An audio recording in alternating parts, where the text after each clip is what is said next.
Alors, on va voir dans ce cours les interférences lumineuses. Donc, on a travaillé sur les interférences des ondes mécaniques à la surface de l'eau. La lumière, c'est une onde, donc on va avoir des interférences avec la lumière. Ce sont des propriétés des ondes. C'est ce qui nous permet de dire que la lumière est aussi une onde. Alors, ici, j'ai un petit schéma. Alors, je vais agrandir un petit peu. Alors, j'ai ici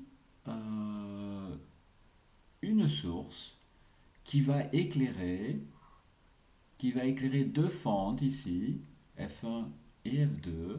Ces deux fentes, par diffraction, vont se comporter comme deux sources secondaires cohérentes.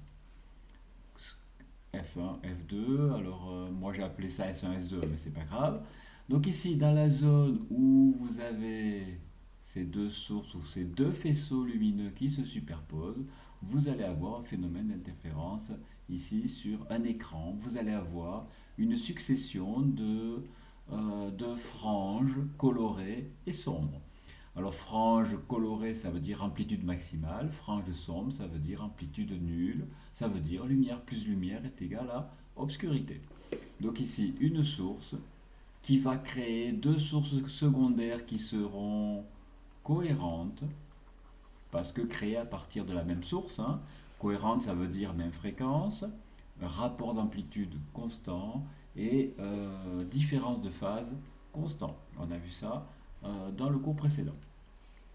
Et donc ici on a cette zone de frange d'interférence avec des zones d'amplitude maximum et des zones d'amplitude nulle.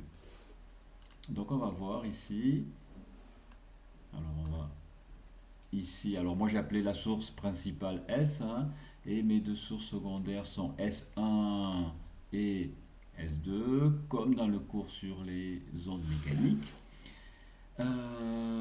Ici j'ai la différence de marche delta.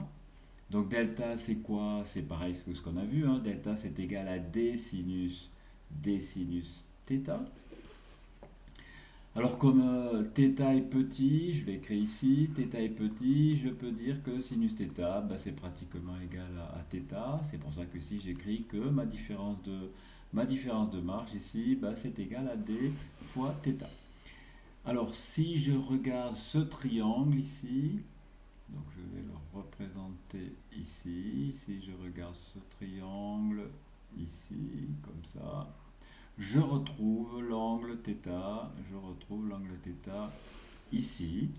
Donc je peux dire que tangente θ, c'est égal à x. Donc ici, je suppose que je vais avoir un axe orienté, hein, donc un repère OJ par exemple, ou I puisque j'ai X, un repère orienté. Donc ici, je vais repérer mes franges par rapport à ce point O, ici avec une abscisse X, qui serait négative ici. Hein. L, c'est la distance des sources à l'écran. Je suppose que L va être très grand devant X. Hein. Imaginez, L, ça peut être quelques mètres. Et X, ça va être quelques millimètres. Hein. Donc ici, je vais avoir un angle petit. Hein. C'est mon hypothèse ici. Donc je peux dire que tangente θ, c'est X sur L. Définition de la tangente. Tangente θ, c'est égal à θ parce que θ est petit, hein. C'est la même chose qu'ici. Et donc j'arrive à la fin, ici, à avoir, en remplaçant le θ que j'ai ici par x sur L, j'arrive à avoir la différence de marche de delta pour ce type de système qui est égal à d. D étant la distance, bien sûr, entre les sources. Hein. Vous l'avez ici. Voilà le d. Donc c'est égal à dx, la position sur l'écran, divisé par L, la distance entre le plan des sources et l'écran.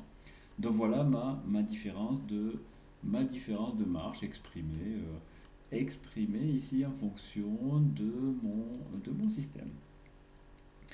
Alors comme pareil, hein, comme pour les ondes mécaniques, si la différence de marche est égale à k lambda, on va avoir, alors bien sûr k appartenant à z, on va avoir amplitude maximum, ça sera des franges qui seront brillantes, donc claires. Donc ici, ça serait les franges de couleur orange, hein, franges brillantes, ça dépend de la nature de la lumière ici. Hein. Et si delta est égal à k moins 1 demi de lambda, ben on aura des franges sombres, c'est-à-dire amplitude nulle. Ici, les ondes arrivent en phase. Ici, les ondes arrivent en opposition de phase, donc amplitude nulle. Et K, c'est comme pour les ondes mécaniques, c'est l'ordre des franges.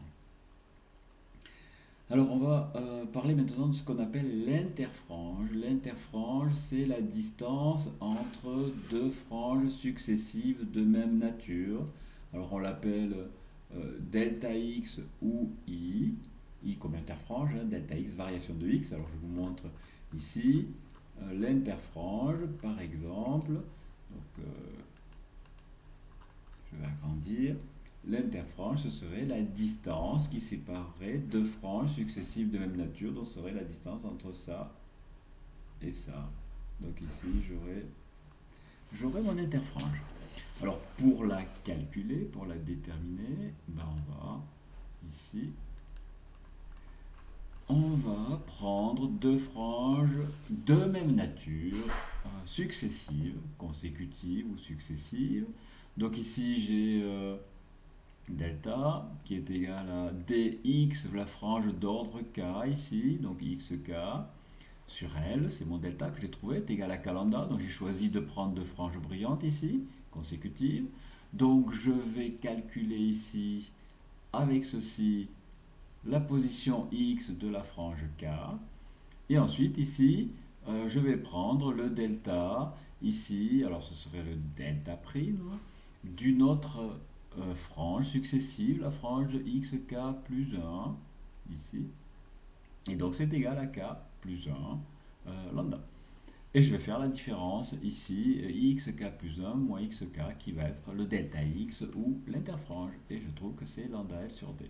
Donc ici, si par exemple j'ai deux franges, je vais les faire sombres par exemple, ou deux franges brillantes, la distance qui va séparer ces deux franges, ben c'est égal à lambda L sur d, donc ça dépend du système. Donc voilà pour ces interférences lumineuses, donc c'est la même chose que pour les interférences mécaniques, hein, c'est le même principe, mais bon ici on utilise le fait que l'écran est loin des sources.